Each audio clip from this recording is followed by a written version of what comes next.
हाय नमस्कार आपल्या सर्व भाऊ बहिणींना. तर बसलोय भाऊ बहिणींनो. घेतलंय सासूला ऑपरेशन थिएटरमध्ये घेतलंय वाटतं. ऑपरेशन चालू आहे त्यांचं. तर आता भरपूर वेळ लागणार आहे त्यांना ऑपरेशन व्हायला.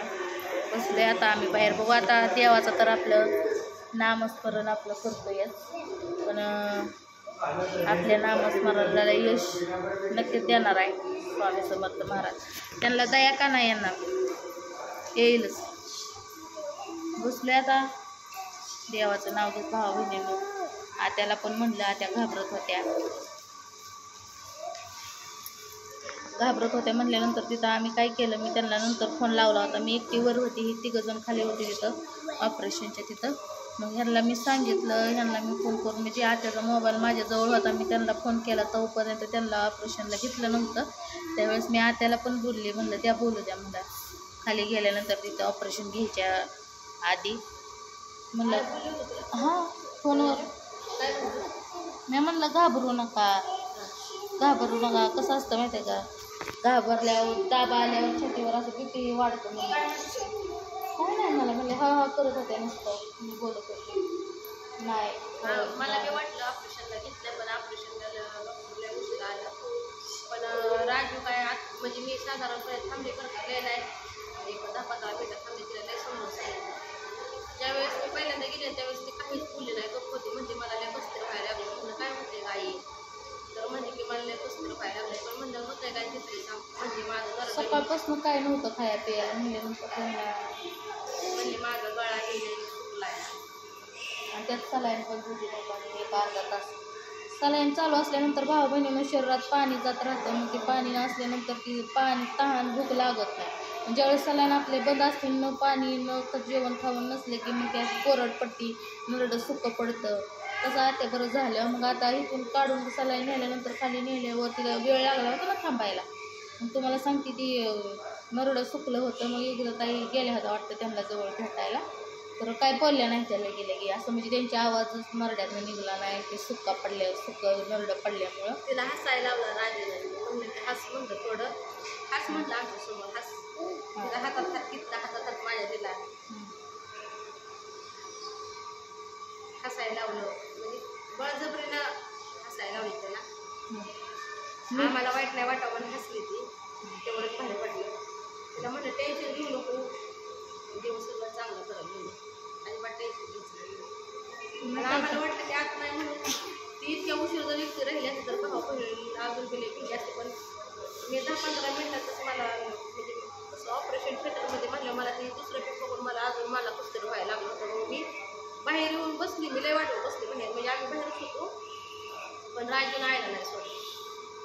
ते सारखं त्यांच्या जवळच येतं भावा बहिणीने. 3 तास कंप्लीट, 3 तास तिथंच थांबला, नाही आला 1 सेकंद सुद्धा इकडं तिकडं. मला म्हणलं फोनवर मी आई पशीच आहे, म्हणलं त्या बरं. ते परत ह्याचं पुस्तक योजनेचं काहीतरी पुस्तक आणायचं आलं जवळ तर राहायला ऑपरेशनला निघलं असं मला म्हणत होतं. मला बाहेर आला, मला म्हणलं की अगं म्हणलं की पुस्तक नाही आलं, म्हणलं आयला नेमली, म्हणलं अगं ऑपरेशनला. म्हणलं होय, पण म्हणलं की मी तिला समजून सांगितलं. म्हणलं असं कसं आहे, पेशंटला समजून सांगणंच गरजेचं आहे. कारण की पेशंट घाबरावं नाही असं समजून सांगायचं. त्यांच्यापाशी रडलं पडलं की ते पेशंट जास्त टेन्शन घ्यायला नाही रडले. ह्या रडत होत्या मगाशी, पण मी लय आवरलं त्यांना ज्या वेळेस निघायचं होतं का भावा बहिणीला. माझ्या डोळ्यात पाणीच होतं, पण तिच्याकडे बघून नाही. मी तुझं मोहर करून होतं पाठी म्हणजे मला कितीतरी मला आज कंप्लीट 14वा दिवस आहे. त्या 14वा दिवस कसं काढल्यात कसं नाही तुझ्याकडे बघून मी जीवाला माहिती. पण असं एक पण सण तिला म्हणजे असा दिसून नाही तिला की आपण म्हणजे आपण नाराज रडतोय, आपण नाराज, मी दाखवून नाही दिलं तिला. तिकडं बाहेर मी चेहरा तर सांगतच असाल तुम्हाला, चेहरा माझा रडून कसा झालाय, कसा चेहरा रडून सुजल्या त्या. तर भावा बहिणीनं कसं असतंय माहिती आहे का, कुठली बी गोष्ट होत असली तर आपल्या चांगल्यासाठीच होती. वेळ आपली लय कानावरनं वेळ गेली म्हणायचं, आणि त्यातनं पण देवाने आपल्याला बुद्ध्या कसं का असं ना आपल्या ते पुढं आणलं, आणि ते आपण इथं घेऊन आलेलं आहे भावा बहिणीनं. आता पण ऑपरेशन झालं तर भावा बहिणीनं त्यांना चालता फिरता आलं तर देवाच्या कृपेने लयच भारी आहे. आणि येईल मला तर वाटतंय चालायला. कारण कसं आहे माहिती आहे का, त्यांना जसं म्हणजे डोक्याचं ती मोठी गाठ आहे, ती कुईवणी गाठ आहे. डॉक्टर लोक स्वतः बोललेले की आणि ऑपरेशन करणं बी तितकंच गरजेचं आहे. आम्ही असं म्हणजे त्याला काय आम्ही सांगत नव्हतो एवढं गाठ किती मोठी आहे, पण सांगायचं ऑपरेशन गरजेचं आहे करणं. डॉक्टरने आता राजूला डायरेक्ट सांगितलं की गाठ काढणं गरजेचं आहे, नाहीतर पेशंट कोमा जाऊ शकतो. आणि हातापायांची म्हणजे गॅरंटी देऊ शकत नाही. झाले तर तुझ्या क्लिअर कट बी होईल. हे केलं नाही पण म्हणजे पुढे डिग्रीवर हात असल्याने डॉक्टरांचा पण आता डॉक्टरची जर त्यांनी ती गाठ जी काढली तर भाऊ बहिणींनो ती चालल्या तर ठीक आहे देवाच्या कृपेने. म्हणजे त्यांना पण म्हणजे डॉक्टरांनी असं पूर्णपणे गॅरंटी देऊन सांगू नाही ते शकत. होय, पण गाठ काढणं गाठ काढणं हे महत्त्वाचंच आहे. गॅरंटी देऊ शकत नाही तर म्हणजे डॉक्टर लोक हे जे चालण्या फिरण्याची गॅरंटी देत नाही ते, पण गाठ काढणं हे महत्त्वाचं आहे त्यांच्याकडे. तर ती कोमातच पेशंट गाठ जर भाऊ बहीण तरीच म्हणलं योग्यता आहे अशा म्हणजे झोपल्यानंतर ही भाऊ बहिणीनं असं अचानक गप्प पडते त्या. मी म्हणायची झोपच लागते त्यांना, रात्रभर झोपत नाही त्या म्हणून अचानक असं झोपे जातात का काय असं. मग योग्यता काय उठवा 1 2 3 हाक मारले तरी ते अवघडत नसायचं. मला माहिती होतं ना, म्हणजे मला माहीत नव्हतं की हे अशा गोष्टी डॉक्टर मला सांगतात.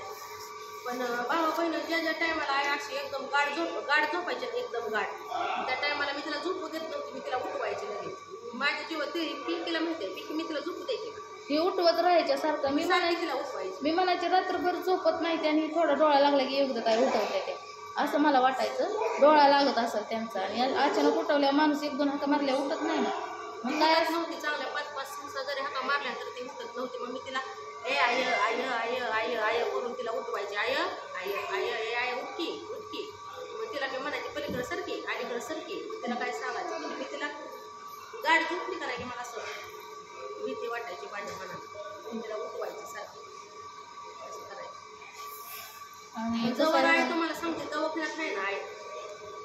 जेव्हापासून आहे आजारी आहे, जेव्हापासून आहे दवाखान्यात आहे तेव्हापासून पूर्णपणे आहे ना मी झोप नाही घेतली. पण डोळ्याने रात्री काढले ते नाही घेतली. मी सांगते तुम्हाला मी झोपच घेतली नाही. कारण की मला आहे ना तुम्हाला सांगते म्हणजे मी जर पिंकी जागी असं राजू जागा असं ते असतं पुढे तर मला झोप कवा लागायची. म्हणजे मी कवा मी असं निश्चिंतपणे असं झोपायचं. तेव्हा तुम्हाला सांगते 5:30 6:30च्या दरम्यान ज्यावेळेस सगळे उठायची मी व्हायचं मग ती बी उठायची त्यावेळेस मला आहे ना मला डुलका लागायचा. सकाळी तर माझं कसं हाल जातं. डोळ्याच्या पिपण्या अशा त्यांच्या जडजड झाल्या होत्या. असं म्हणजे नुसतं असं डोळं सजू त्यांचं झाकायचं मनाने. ते सिस्टर म्हणले की तुम्ही असं झोपल्यावर ते पेशंटकडे कोण लक्ष द्यायचं. पण त्यांना काय माहिती रात्रभर तिच्या तिचा पाय धरून झोपली होती. म्हणजे रात्रभर पाय धरून असं केलं होतं बसली होती. त्याच्या पायावर डोकं ठेवून झोपते त्या योग्यता. एकदम गाठ झोपली ना की मी तिला उठवते मी तिला. कारण की तिला जसं ती आजारी पडली ना तसं तिच्याबरोबर असं व्हायचं. ती जर झोपली ना की तुम्हाला सांगते तिला 10 15 हाका मारल्या तर ती उठत नव्हती एकदम आणि पूर्ण असं शरीर सून व्हायचं तिचं. त्यामुळे मला भीती वाटायची. तिला उठवायची सारखी उठवायची. मग मला शेजारची सुद्धा काय म्हणायची की अगं त्यांना सगळ्यांमुळं झोपेल असं झोपले असतील ते कशाला उठावते ते. पण मी म्हणायची नाही यावं तिला मी पलीकडे सरावते नाही यावं मी तिला अलीकडे घेते असं मी त्यांना म्हणायची. आणि आपल्या मनातली शंका विषय मनात त्यांच्या लय म्हणजे असं जाऊ द्या भाऊ बहिणीला काय जास्त नाही आपल्याला बोलायचं. पण हे असतंय मनात एक भीती असते आणि ती भीती दूर करण्यासाठी त्या माणसाला तसं योग्य जात आहे. भाऊ बहिणीनं लयच रडल्या बरं का दिवसभरात लय रडले त्या. त्यामुळं भाऊ बहिणीनं चला भाऊ बहिणीला भेटतो पुढच्या व्हिडिओमध्ये. रडली म्हणजे माहिती आहे का म्हणजे कसं आहे त्याच्यावर भेटतं ना त्यालाच कळतं. आणि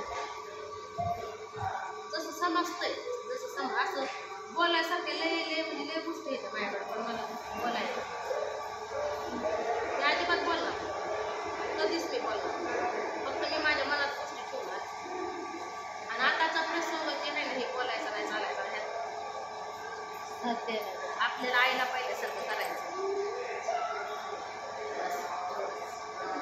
मग लेकरं तिथं एक झोपलंय बघतंय टाका ती कसं येण्यावर खेळतंय बघा नसतात.